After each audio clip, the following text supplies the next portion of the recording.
ESPN Radio. The game last night, the Warriors over the Rockets. Golden State, Mike, they've quietly won 8 in a row. They've got 60 wins on the season. You know, their little doldrum, their swoon there without Kevin Durant. It's one of those mini plot twists that gets us to go, It's like when you try to make the Avengers or Jason Bourne look vulnerable in one of those movies, when you know at the end they're going to come out on top, probably. Yep, we probably all should have seen through that a little bit more than we did. It was coupled with a bit of a Steph Curry shooting slump relative to his own greatness, and now none of those things seem to be a problem. And on top of that all, it sounds like Kevin Durant is ready to reappear back into the lineup, getting them ready just kind of like they predicted, just in time with a few games left before the playoffs begin. And everything going according to plan right now, the anti-Cleveland Cavaliers at this point. Yeah, Steph Curry with 32 points last night to go with 10 rebounds and 7 assists. So a Russell Westbrook-type stat line from Steph Curry. Meanwhile, Draymond Green does his usual thing. And you forget just, these guys that are on the Warriors. They still have Klay Thompson. He had 25 points and on and on and on. But when they turn it on, their defense is there too. And I think a statistic that really speaks to that is the two leading MVP candidates at this point, really the inevitable winners, one of the two, James Harden, who they played last night, and Russell Westbrook, have really, really struggled head up against Golden State. Last night, Harden just 5 of 20 from the floor, 6 turnovers, which has been his bugaboo in the playoffs, and when games get tight is turning the ball over, sometimes when he doesn't get that bailout whistle, because Harden has actually been fouled behind the three-point line more than any team in the NBA this year. Oh, it's incredible. He's a gifted artist in that medium. There is zero doubt. Watching that game last night, you see it on display time and time again. I mean, I forget what the free throw disparity was in the first half of that game last night, where the Rockets had been to the line, and really the Rockets being James Harden had been to the line almost double-digit times before the Warriors had taken more than 2 free throws.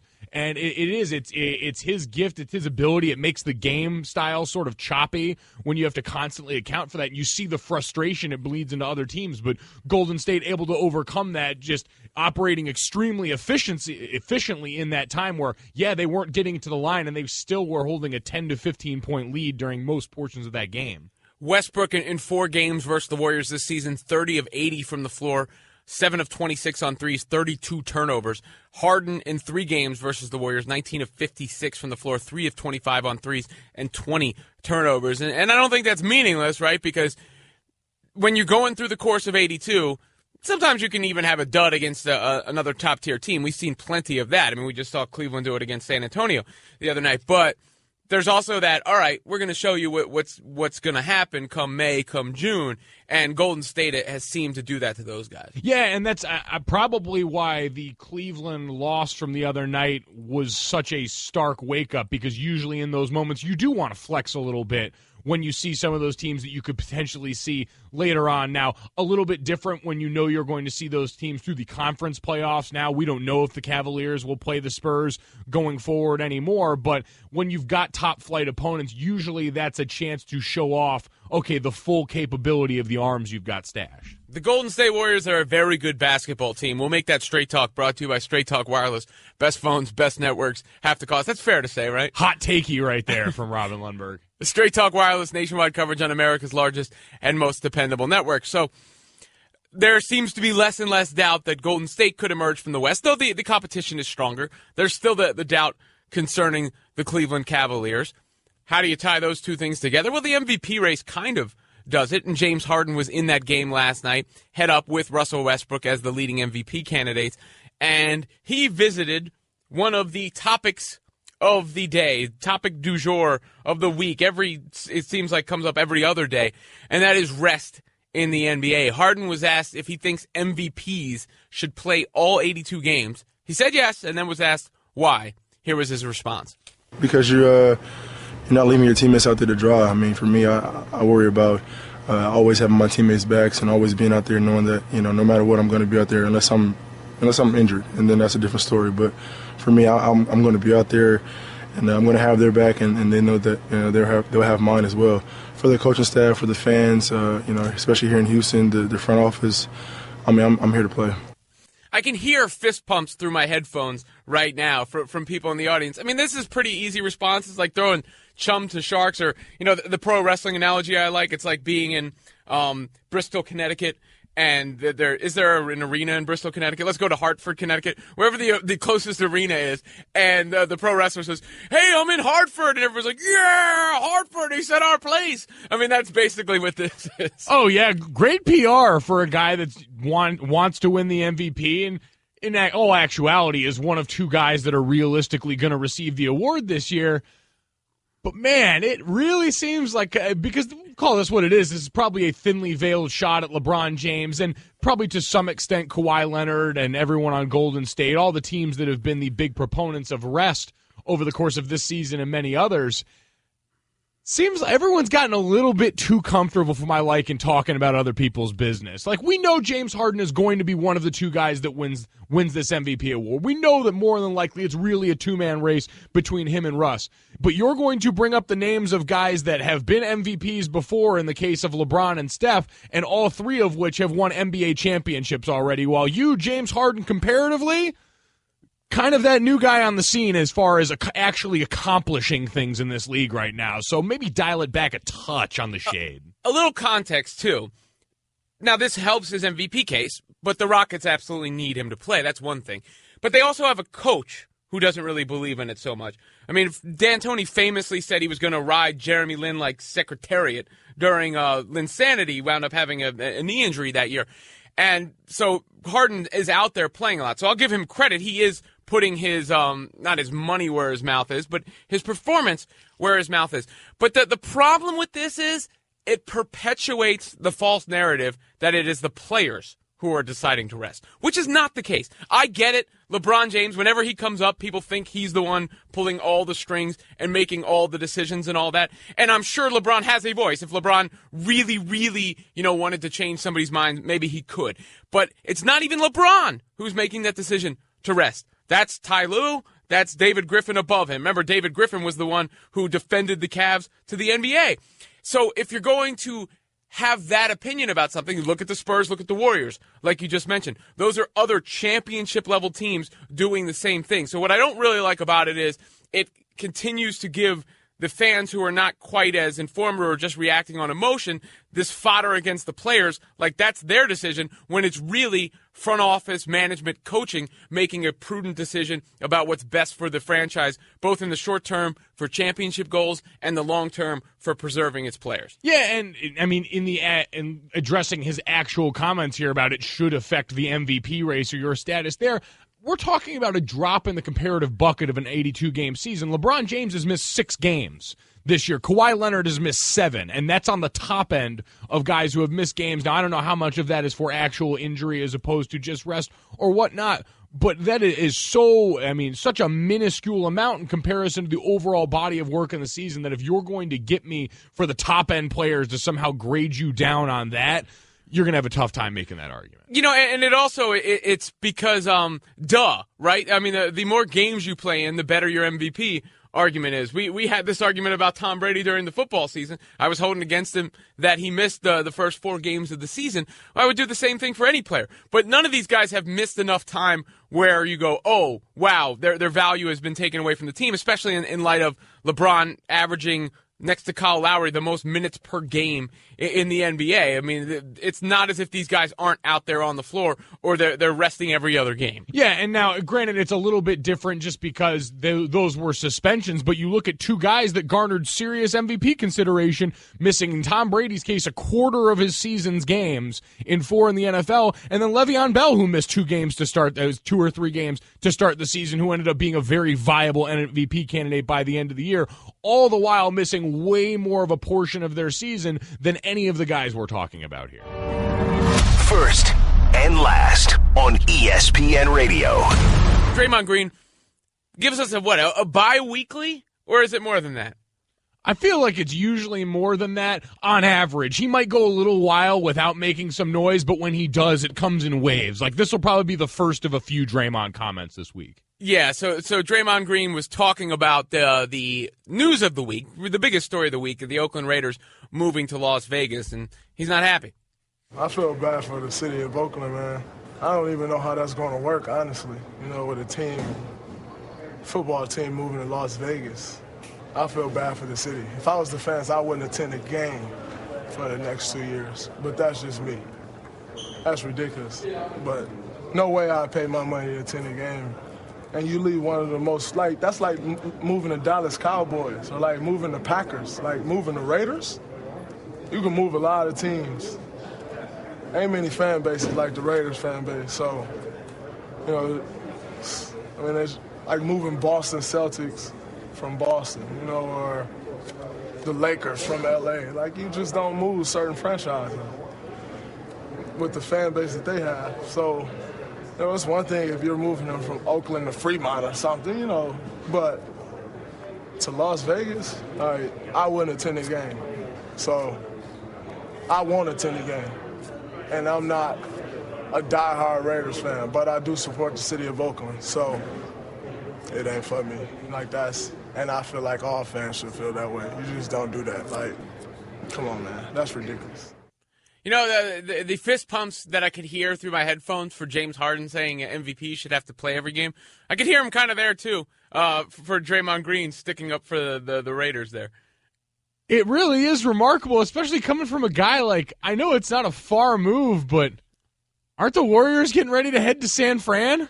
I don't think that's the same, though. I really don't. Because, yeah, they are. I mean, I heard people talking about that's the same. You hear the Bay Area all the time. That's still the Bay Area. I feel like if I'm just trying to put myself in the fans' from their perspective, there'd be a little me oh, bummer. But it's still right there. It's not like we were talking about yesterday and having to take a flight somewhere. I mean, that's still the same area. That's like moving down the street. I mean, there's a little bit different than up and relocating the entire franchise. I know. I guess I'm just saying. Also, the comparisons we were making, we talked about this yesterday. The Raiders have moved before. This has been a thing. They are not like the Celtics. They are not like the Green Bay Packers or the Dallas Cowboys, who have been perennial fixtures in their given community. This is a team who movement has been part of the narrative for before. So I understand him trying to put on his cape for the Bay Area, continuing to try and be the people's champ there, that he's always sort of filled that role.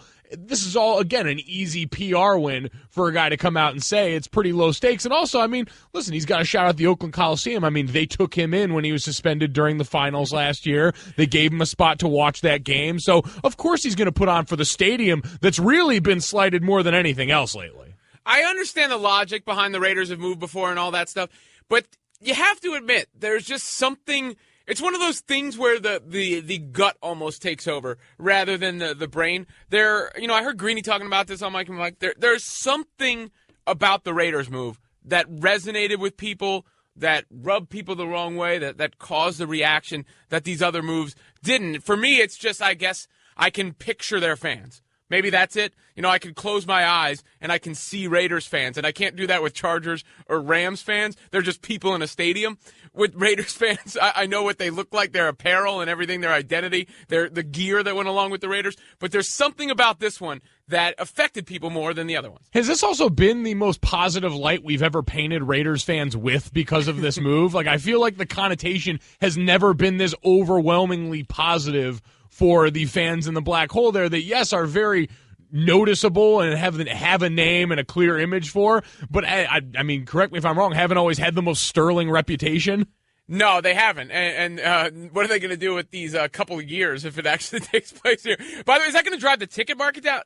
Is there, in a sense, that people are going to get really cheap tickets, or are they going to have an empty stadium? That's very interesting to see how that's going to play out. And this was the key point that they made yesterday on Mike and Mike, which is this team's going to be really good. It'd be one thing if the team was bad and moving, and then that's easy to say, oh, we're not going to go support this anyway. But if there's a realistic chance that this team could be a Super Bowl contender in the next couple of years, how do you balance that with wanting to say, all right, well, we've done it for this long and now they're finally good, so maybe we'll stick it out to the end? Or it's kind of like we talk about that sliding scale for players of what potential distraction or attention you're going to bring versus your quality of play. Here it's okay, the potential hurt and the potential feeling of being jilted by the fans, as opposed to, all right, we actually have a product that's worth watching for once.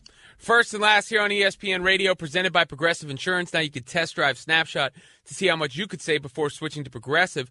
Visit progressive.com/snapshot. In the talk of all this stadium stuff, there was a comment by the one owner who voted against this move. And you have a cynical take on it. I have it just, it goes to my point of view, so I'm going to have a hoorah take on it, even if I probably should have a more cynical take on it. But that is Stephen Ross from the Miami Dolphins, who had this to say about this move and NFL moves in general.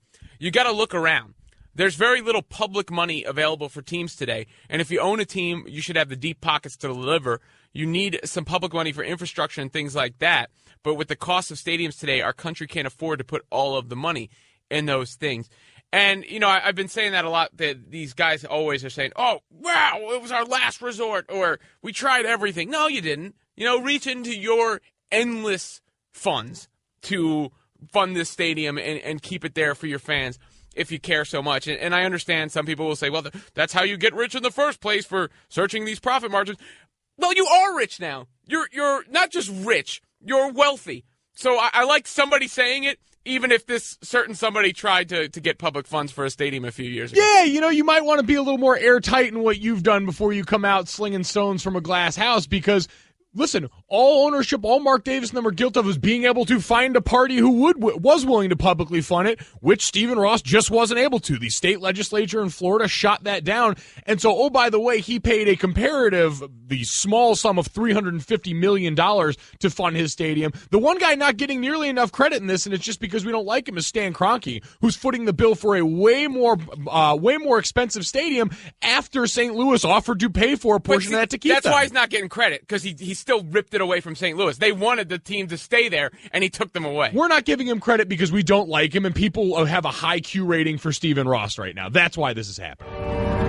First and last on ESPN Radio. Disgruntled, unemployed, or disliked quarterbacks. We got 3 of them. All the above. We've checked every box here. If you've got some sort of quarterback take, if you've got a quarterback situation you want to hear about, we got all the boxes covered. Let's start with disgruntled. Tony Romo, apparently disgruntled. Maybe he put on a little bit of, maybe he was fronting a little bit when he did his whole speech. No, you're going to tell me that speech wasn't entirely genuine? Gasp. He reportedly has some other feelings about the way things have gone down. Jane Slater of NFL Media reported that Romo has distanced himself from teammates and coaches who he feels were pro-Prescott and taken the team's turn away from him as the quarterback of the future very personally. Per Slater, Romo feels his team was taken away from him. The latter part of it I sort of get, and I'd have to actually get this confirmed and everything, but the other aspect of that, that's not a good look. Like, if you're saying, oh, he was Team Dak, like I'm keeping an enemies list, basically, that's petty, and it's not as if Dak Prescott didn't perform. It's not as if they handed this job over to Mike Glennon. Like they handed this job over to somebody who earned it and won the job due to performance and due to the record of the team. So for Romo to scoff or hold a vendetta about it, I can understand being bummed that he's not the starting quarterback anymore. I can't understand, being Steve Buscemi and Billy Madison and writing people's names in lipstick on the wall. Well, we've also got this compared to what everyone was lauding him before, was being the ideal teammate and coming out and making that very public show of a statement about how he was going to support Dak and the team and didn't want to be a distraction, which is all really far on the other end. So when you finally get the truth come out, which was probably closer to what it was all along, which is a guy that felt like he got stood up on this, was a guy that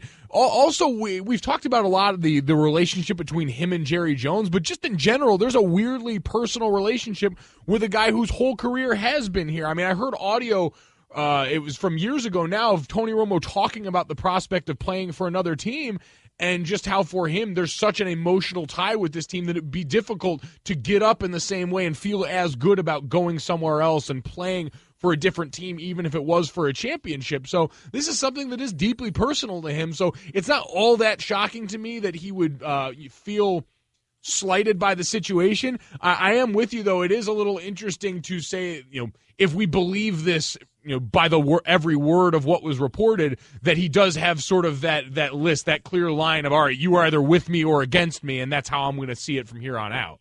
Now, you mentioned the D word when it comes to football players, and that's distraction. Colin Kaepernick, of course, that word has been thrown around a lot with him. Bomani Jones, the Right Time host, was on SportsCenter with Kerry Champion and said, Kaepernick not a distraction.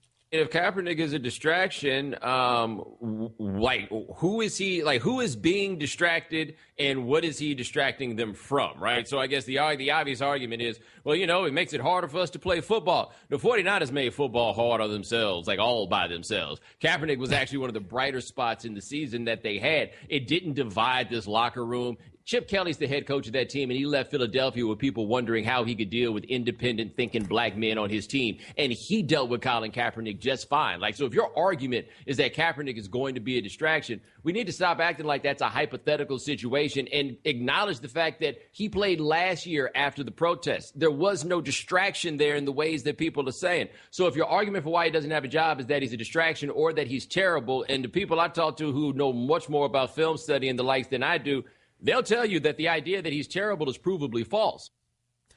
Distraction, the only way I could spin it as a distraction is the media attention it would immediately garner when it first went down. Yeah, and that's what I'd like to make the delineation, because distraction's the catch-all term that is wrongly used, because when you talk to teammates, wasn't he voted by his teammates as the team MVP last year, and a lot of guys talked about forgetting it, just, bringing worthwhile discussion to their locker room, him being a guy that took the team aside on his own at the beginning of this and explained his stance and made sure his teammates understood his perspective so that it wouldn't be a distraction for them internally, and it wasn't. So it's about attention. It is about the media coming and just asking questions of a guy. And when people have brought up his role going forward, would he be a backup starter? That's something else that's come to light recently. But that's one of the points I always made about a backup quarterback. It's not about him being a distraction internally. It's about if you had a backup quarterback that was bringing this much attention in from the outside, right, wrong, or indifferent, that's usually something you want to avoid. So I'd say attention and not distraction. And that's entirely outward. That's not inward.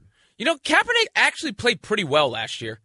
By any measure you can look at it. I know the team was garbage, and he had one really poor performance, but he only threw 4 interceptions in 331 pass attempts. That's compared to 16. He threw 16 touchdowns to 4 interceptions a year ago. His quarterback rating was at 90. He played reasonably well. And this idea, which I saw yesterday, and it was that he wants to be a starter and be paid comparatively like a starter. Not front-end starter money, but I saw a reaction out there that was like, well, there you go. There's the explanation for him not being signed. That's garbage to me. That's rubbish. Of course he wants to be a starter. He's a starting caliber quarterback. We go over it. How many times have we done a show, whether we're talking about Colin Kaepernick or any other quarterback, and talk about that there's not enough good starters to populate the entire NFL? So his case for being a starter is right there. And then once you are a starter, of course, you're wanting to be compensated in line with everybody else. So to me, that is in no way a justification for him remaining on the unemployment line. No, listen, we know why the process is going to take longer for him than it would for other quarterbacks in that range. I have no problem with players wanting to be paid their worth, but understanding the totality of the situation, to Bomani's point, it's not about being a distraction, but it's about understanding the reality of the situation. Now, maybe it's people being afraid to call it the reality, which is for some people, fans, and in this case, ownership and GMs included, they can't see past the kneel still. That crowd that said, I agree with what he's saying, but not how he said it, is clearly kind of getting called on their BS at this point, because we've moved past that. It's a guy that said he's not going to kneel anymore, but for some people, they're never going to get past that. And so that's going to be a hang-up of him getting on a team. And when you add that into the fact that he does want to be paid in the football sense what he believes his worth is, it's not me saying I still won't go as far to say he's being blackballed yet, because this time frame hasn't played out long enough for that yet. And for a guy who's a veteran player who wants to be compensated, whose role is a little more defined now. He's not willing to be Geno Smith and be a backup. He's not willing to be E.J. Manuel and be a backup somewhere. He wants to go somewhere where he can start. Well, there's a lot fewer places where that's applicable now. There's a lot fewer situations where you're going to be able to go in and realistically compete for a starting job. So you've got to wait for some things to shake out, mainly the draft. it's not. We're not going to go down this road because everybody has heard it ad nauseum. But just hearing you repeat the phrase, I agree with his message, but not the way he did it. Like, what is the acceptable way? Like, because he didn't even say anything about it in the first place. He didn't, block traffic or any of that stuff that people get upset about. He didn't cause a commotion, any of those things. He was peaceful. He was silent. The vitriol, the anger that it has inspired, I still don't understand. It's so disproportionate to other things that are going on that it's wild. But yes, of course, it's a big reason for why he doesn't have a job at this moment. Yeah, it's the chief reason and why there's a delay. People are going to point to the football sense and say, well, he's not talented enough to overcome it. No, but he's talented enough to, if that were removed from the situation, have a job. And when you're talking about that statement, I agree with what he's saying and not how he's saying, well, how he's moved away from that action, all he does is keep pouring his time and money into meaningful, worthwhile causes,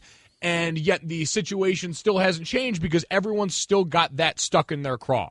Even though there's a commitment to not doing that going forward, which some people have debated as even being selling out, I don't agree with. And listen, he wasn't a distraction towards the latter half of last season either. I get it gets revitalized a little bit, but it's at some point, I think everyone would just be a lot more comfortable if you just called it what it is.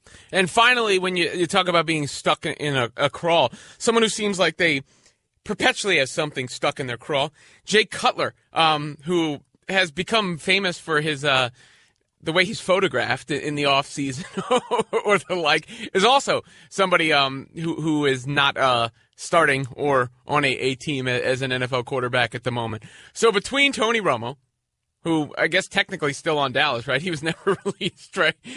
Colin Kaepernick, who we know doesn't have the job, and Jay Cutler, who would you most want as your quarterback at 888-729-3776? I guess who would have the most upside? First and last, brought to you by Upside. Now save big on travel and get a big gift card every trip you buy. You'll love Upside.com. Upside.com. What's your answer? Give me the guy that's posing naked on the beach.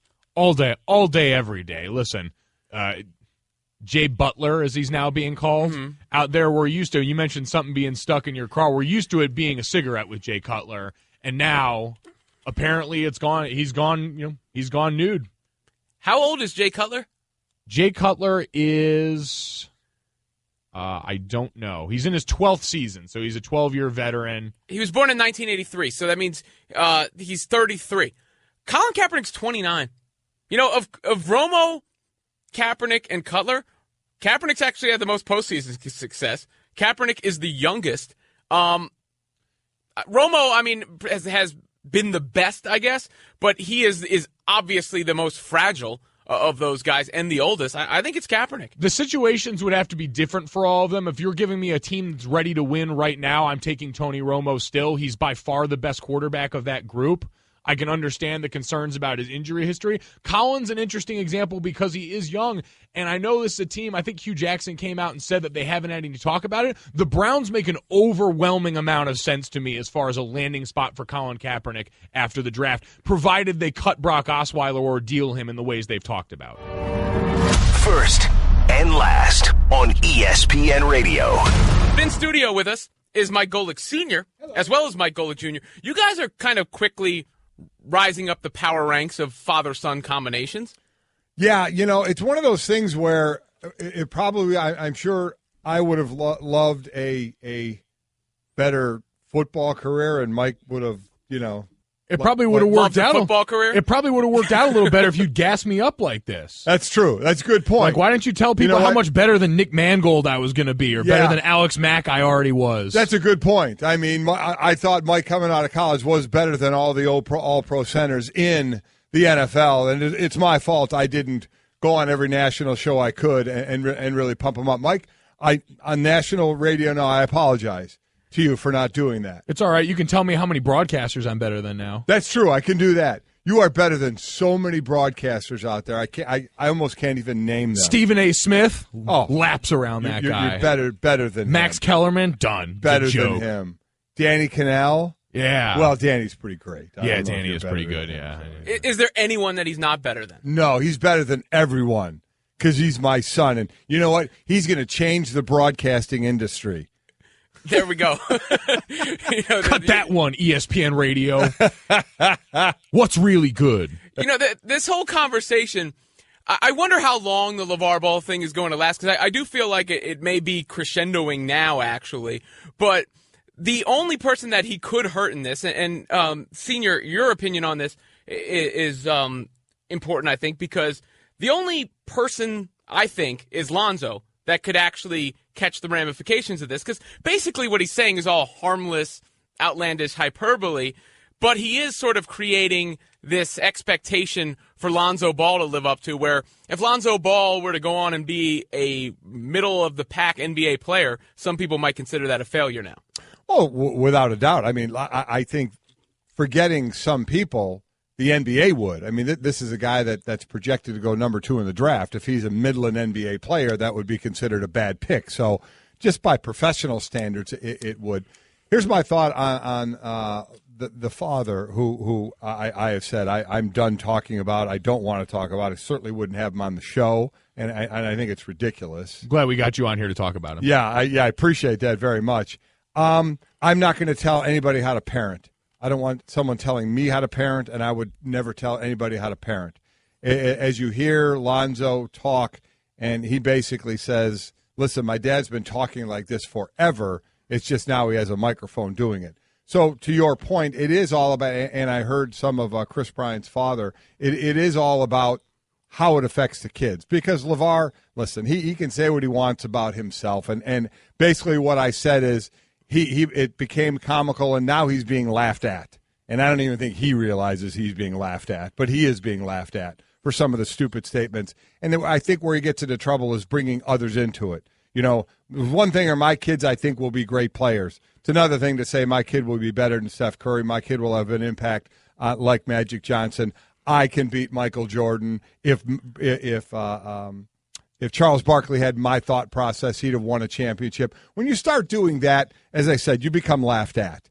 Maybe it's all part of his grand plan because people are sticking a microphone in front of his face. I don't know how his company is doing. But let's stick to what you want to talk about and the players and his sons. What LaVar Ball says has zero impact on Lonzo's draft status and ability as a basketball player. If we never heard of LaVar Ball, Lonzo Ball would be the number 2 pick in the draft. I hear a lot of people say, well, we wouldn't know about him because he's being talked about.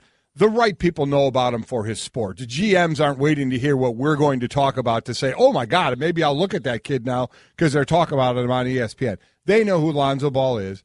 He would have been the number 2 pick without his father, spouting off. He'd get his shoe deal without his father spouting off. He's going to – now, what pressures are on him? Listen, I don't know. I don't know how we can deal with that pressure. The shame of it is you're going to have people rooting against him, and that's everybody's individual issue if they want to. I'm rooting against the kid. I'm rooting against UCLA because of the dad's big mouth. Well, I mean, I don't know what effect that really has on Lonzo. Well, and it's interesting to me because I think one of the effects that we talk about other players, is it going to put a target on his back with other guys in the league? And that's one of those things where, not for different reasons, I can understand because it puts you on notice in a different way where he's going to come in and his teammates are already going to look at him a certain way. Now, depending on how he is, it's like his play. His play is going to ultimately, determine the outcome for him in a basketball sense, but how he is as a guy is going to determine how he's received by his teammates. And that's something that, because his father is, though, he's going to come in with some preconceived notions. Like, the same things happen here at ESPN with me to an extent. There's people in this company, people I work with now, who looked at me coming in because of who you are. Right. And said, all right, he got a job because of this. He's here because of that. And that's not because of anything negative you did, but it's because of who you are. And then, I work with certain people, and I've had people that I've worked with. Dominique Foxworth was one of them, who said the first time we worked together, he wasn't sure what he was going to expect. Right. And then after the fact, had a more favorable view of it. So there's something to be said for, because of who the character that LaVar Ball has now become, he's going to have to overcome those things with a lot of guys instead of just being able to be a rookie and go in and earn his keep normally. Well, the good thing is for Alonzo, it's all on him, just like you. And I get it. You're right. But you wouldn't be on air right now if you came on and you weren't any good. So you got on air and you proved yourself, so you're staying on air. Lonzo Ball whether his dad spoke or not. So his dad did speak, so now you really eye that kid. Well, it's still on Lonzo Ball and how he plays. The kid's a great player. A great player. I don't know why he's got to say, I'm a better leader than Fultz or whatever. I'm not sure why you want to do that. But for forgetting that, he's a great player, and he can take care of that in the NBA by playing great. He seems to be kind of a quiet kid, unlike his father. And also, I think a lot of players in the NBA, listen, LaVar Ball is not the first helicopter dad that's been around, okay? He's one of the loudest, and he gets a microphone. And certainly what he's saying about the other kid's high school coach, I mean, that stuff is said all the time, Robin. That there are parents that rip their high school and middle school coaches all the time. This guy just got a national stage to do it. So you got to hear what a lot of parents do anyway. So, take that for what it's worth, that this happens way more than you think, but this guy just got a microphone and is able to spew that out there. I guess I'm not there yet because I'm at the Gymboree age. It's hard for me to yell, "You're not blowing bubbles appropriately in this class." But it'll happen. My dad told me when because Mike's the oldest, when I wanted to start coaching them in Little League everything. I coached the kids in Little League everything. He said it'll be the greatest experience of your life. He said, who the problem will be and who has the most chance to ruin it are the parents. And he was right. That's who you had the issues with. LaVar Ball just got to be one of those national parents, as opposed to in every local community, there's a LaVar Ball that every other parent wants to say, oh, my God, just shut up. You didn't have the career you wanted, so you're spouting off about how great you would be now when nobody can prove or disprove it. But the main thing is people are saying you're putting a lot of pressure on your kids. Well, then it comes down to the kids, because you ask the basketball people about the next son who's going to UCLA next year. They say he's a 4-year guy.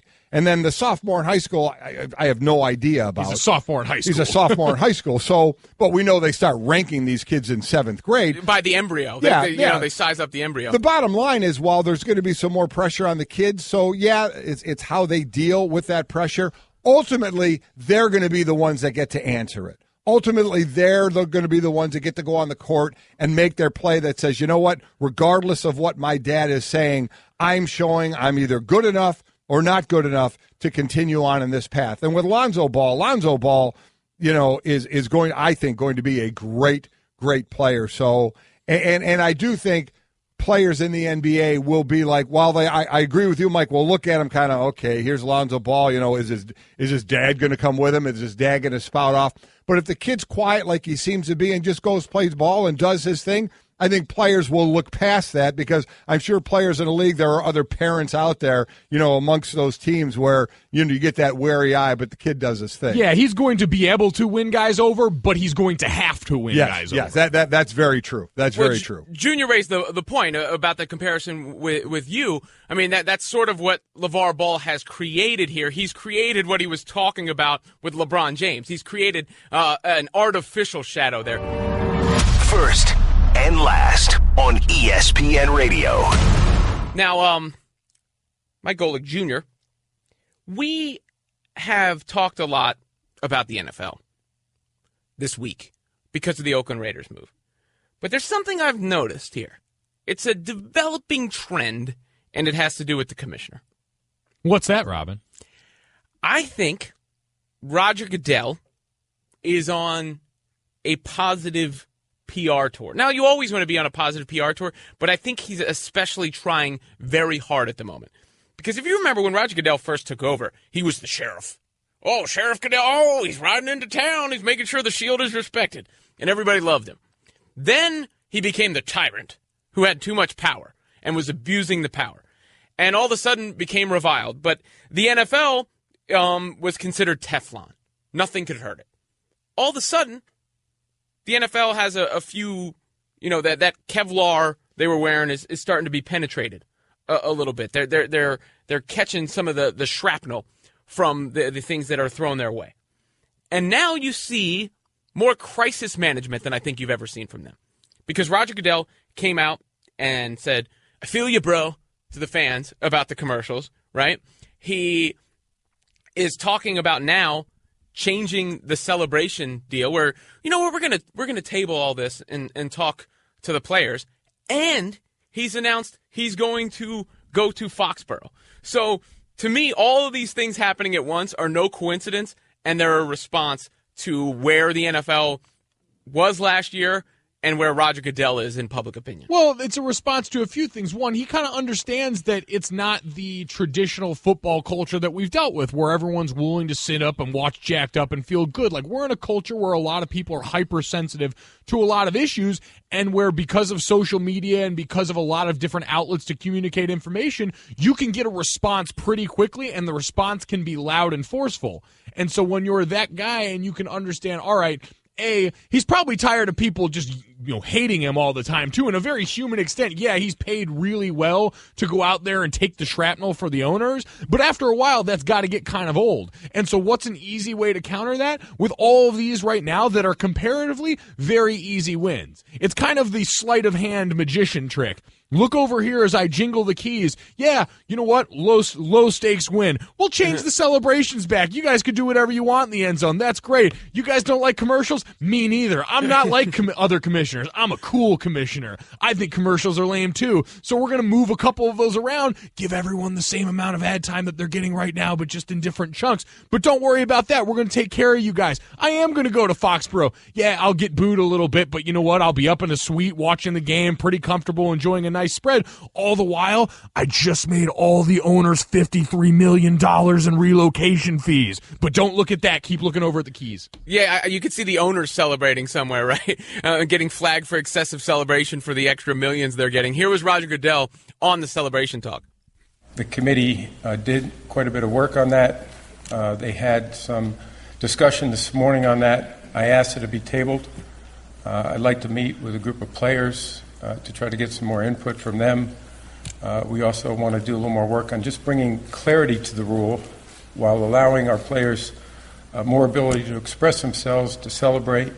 We want to see that. We obviously want to put in reasonable safeguards against taunting and acts that we would think reflect poorly on, obviously, all of us. So we believe we can do that. We believe there's a great deal of focus on that, and I'm confident in May we'll get to that point. He talked a lot about improving the product. And look, I'm never going to criticize anyone for trying to improve their product. That's what you should do. The cynical part of me is it seemed as if the NFL was railing against this stuff, all the way against it. None of it, we're the league, and we're bigger than the individual players. And now all of a sudden, when there is this hint of vulnerability, now all of a sudden, when they're not Godzilla stomping on all the buildings, we're going to weigh everybody's opinion and come to a conclusion here. On the same morning that you came out and caped for Stephen Ross, you're going to come here and take this stance now on the NFL and the league. Well, Stephen Ross may have learned from his experience trying to get the You mean like Roger funding. Goodell in the NFL may have learned? You see how this works, Robin? Sure. But they did just move another team, which hasn't gotten the most positive PR, even if the Vegas thing is appealing to people. And here's the real ultimate root question, I think, of all this stuff. If Roger Goodell is still the face of the league, can he change the public opinion of him? Or will the league always have a problem if the face of it is reviled by the fans and a good portion of the players? Listen, as long as he keeps doing a good job for the owners, which again, he just made them all helped make them all $53 million in relocation fees each. So that's not going to go unnoticed. He's served the owners very well. He's going to be around. So it's, can you build up enough of these small goodwill moments? Because what's the saying about trust? It's gained in drops and lost in buckets. And there's been enough instances of Roger Goodell's career in legitimate moments where he's lost that trust of people on the outside, mishandling certain things, being labeled a tyrant for a while. But if he can string together enough of these moments, you can at least start to build back that enough. We see it. People want to love football. The NFL has been beloved for so long. People want reasons to love it. So if you can start to build up enough of those, maybe you can change it. Can Roger Goodell change his perception? 888-729-3776. That's 888-SAY-ESPN. I mean, you're right. Despite any downward trend or blip or however you want to phrase it, the NFL is still the most popular league. But if you were ranking the commissioners right now, he's a distant third. If we're forgetting, is Gary Bettman still running the NHL? I was going to say, he's at least got Gary Bettman beat. He can hang his hat on that one. I give the hockey fans their little mention. Gary Bettman and the NHL. But of the guys who are really talked about a lot, he's a distant third. I mean, Rob Manfred, I think, has a positive approval rating for sure right now. Adam Silver has probably been celebrated more than any commissioner in the history of commissioners. Roger Goodell is it's Silver, Manfred, Goodell. Yep, and it's one of those things that comes with the territory of, heavy is the head that wears the crown of the chief sports league in America, and following that burden in a time where, as you mentioned, there's a lot of reasons that everything is shifted and changed around this league. He's got to find better ways to navigate that now, and hopefully this is the start of it. First and last on ESPN Radio.